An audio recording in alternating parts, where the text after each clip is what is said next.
KGTV를 사랑해주신 시청자 여러분 안녕하십니까. 장석영의 정론집필입니다. 오늘은 부끄러움 모르는 거대 여당이라는 제목으로 말씀을 드리겠습니다. 요즘 우리는 뻔뻔하고 창피함을 모르는 후안무치한 사람들을 어렵지 않게 보게 됩니다. 특히 정치권에 가면 그런 사람들을 쉽게 만나볼 수 있습니다. 우리 속담에 벼룩도 낯짝이 있다는 말이 있는데 후안무치한 사람들은 얼굴이 두껍기 때문에 낯짝이 없어서 전혀 부끄러워하지 않는 것 같습니다. 이춘석 의원의 경우만 해도 그렇습니다. 이 의원은 더불어민주당 소속일 때인 지난 4일 국회 본회의장에서 배짱도 좋게 차명이 의심되는 주식 거래를 하다가 언론 카메라에 포착됐습니다. 그러나 그는 즉각 민주당을 탈당하고 법사위원장직도 사임했습니다. 본인이 저지른 행동이 얼마나 잘못된 일인지 알았던 모양입니다. 정청래 민주당 대표는 지난 7일 이 의원을 제명했고 이재명 대통령도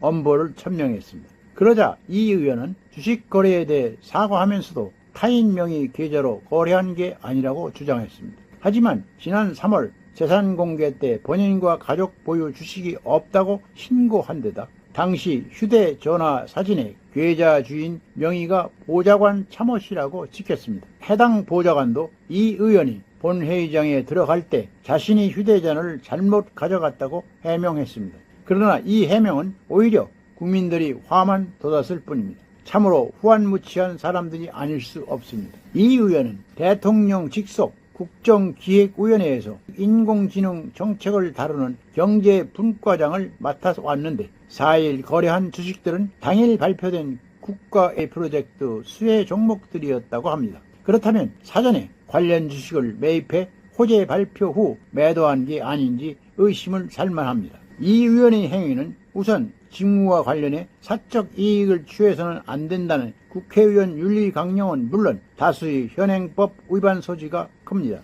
보좌진 명의 계좌를 사용했다면 금융실명법 위반이고 1억 원이 상당의 재산신고를 누락했다면 공직자 윤리법도 어긴 것입니다. 민주당은 이 의원을 당에서 제명했을 뿐 아직도 별다른 후속 조치는 하지 않고 있습니다. 그 사이 이 의원과 관련한 의혹은 추가로 나타나고 있습니다.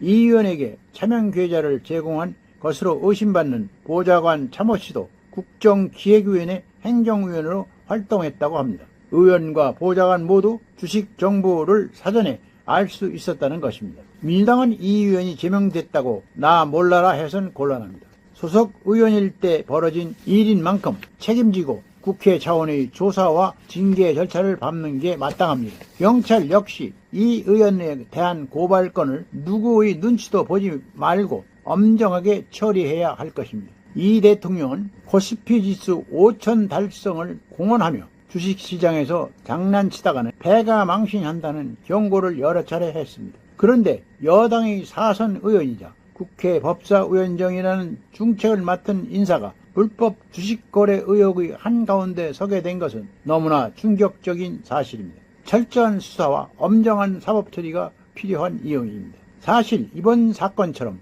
국민에게 공직자의 비양심적, 비도덕적 행동이 적나라하게 드러난 경우도 별로 없습니다. 하기야 이 의원뿐이라고 볼 수도 없을 것입니다. 국회 상임위 도중 코인 거래를 한 의원도 있었습니다. 제도적으로는 모든 국회의원이 주식 투자에 이용할 수 있는 정보에 쉽게 접근할 수 있습니다. 의원들은 정부에서 대비성 정책 보고를 받기도 하고 법안 발의로 정부 정책에 영향을 미칠 수도 있습니다. 이 의원과 비슷한 행동을 해온 의원이 더 있을 것이라는 합리적 의심을 할 수밖에 없습니다. 그래서 특검이 필요합니다. 지금 여당이 단독 추천한 3개 특검이 활동 중이듯이 이번에는 야당이 단독으로 추천한 특검이 나서는 게 합리적입니다. 특검이 의원 전원을 대상으로 친인척과 보좌진 등의 주식 거래를 검색하고 의정활동과 대조해보는 것입니다. 그러면 흑백이 모두 가려질 것입니다.